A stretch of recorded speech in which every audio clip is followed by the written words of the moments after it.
time to talk about the dreaded turkey dump, not the turkey dump, no. Okay, now the turkey dump sounds either like maybe some game you would play around Thanksgiving or maybe something you would need to do after you ate a really big Thanksgiving meal. That's disgusting. But what a turkey dump actually is it's what a lot of college freshmen experience their first year in college. When they've been in a high school relationship, they go to a separate college as their boyfriend or girlfriend, but they decide to continue that long distance relationship anyways. And a lot of times what happens is you kind of start to grow into your own when you go to college. You start to become a little bit of a different person, maybe go your own separate ways, and you realize that around the time of Thanksgiving when you're both back in your hometown, and it leads to the dreaded turkey dump, or the turkey breakup, whatever you want to call it. Now, this actually, something similar happened to me. Mine happened more around Christmas time my freshman year, but I did the same thing.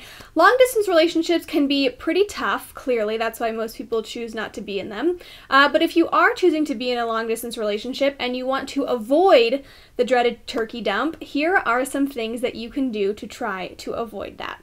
Now the first one, it's listed here as set and follow rules for your relationship. I don't really like to call it rules because that sounds like a little too strict. But what I would call it is have open communication with your significant other. So hopefully before you left for college, you both kind of had the talk about like how you wanted your relationship to go, what you were kind of expecting of each other as far as could you see other people? Are you just going to kind of continue to be friends with benefits when you're both back in the same city but you have an open relationship? Or are you going to remain in an exclusive relationship, you know, all that sort of stuff, and how you want your relationship to continue, what you think the realistic future goals are for that relationship. So now as you go to college and as you're spending some time in your new city, it's important to kind of check back in with yourself mentally and then in with one another to see, okay, are we actually sticking to what we talked about? Are our ideas about this and what we want maybe changing a little bit? And to kind of have that conversation and make sure that you just are open with one another about how you're really feeling. Another good thing is now that you're going to be seeing each other perhaps for the first time around Thanksgiving, make sure that you're realistic with yourself about your expectations. What are you expecting the relationship to be like when you go back? Do you think it's going to be the same as it always was? Are you feeling differently? Do you feel like the other person is feeling very differently?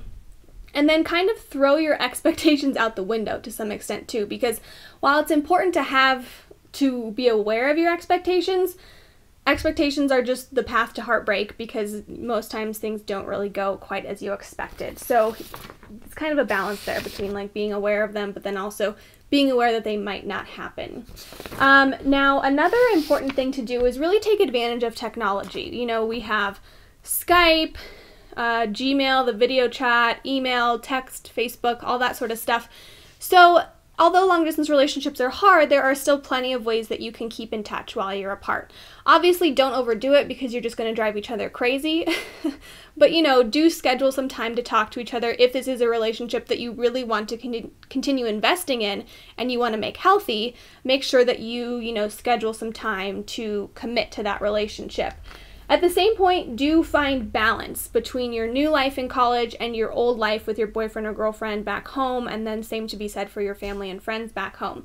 Because while you want to keep in touch, you also don't want to be the person that's not enjoying your new life because you're just constantly like in your dorm room, Skyping your boyfriend or something like that. You've got to, make new friends, get out there, experience the life that you want to experience. You went to this college for a reason. You went to separate colleges for a reason. So make sure you're enjoying that to the full extent as well. And finally, the last thing that you should do is don't wait until Thanksgiving to have that heart-to-heart. Now, I know a lot of people say like, oh, it's so shallow to break up with somebody over text or over the phone. I would say texting is still a little shallow. But I think that what's even worse than breaking up with somebody over the phone is leading them on and not breaking up with them for weeks or maybe even months just to wait to do it in person. So if you do feel like, it's just not working out anymore, it needs to end, even if you have to do it over the phone, you just gotta pull the plug and you gotta do it over the phone.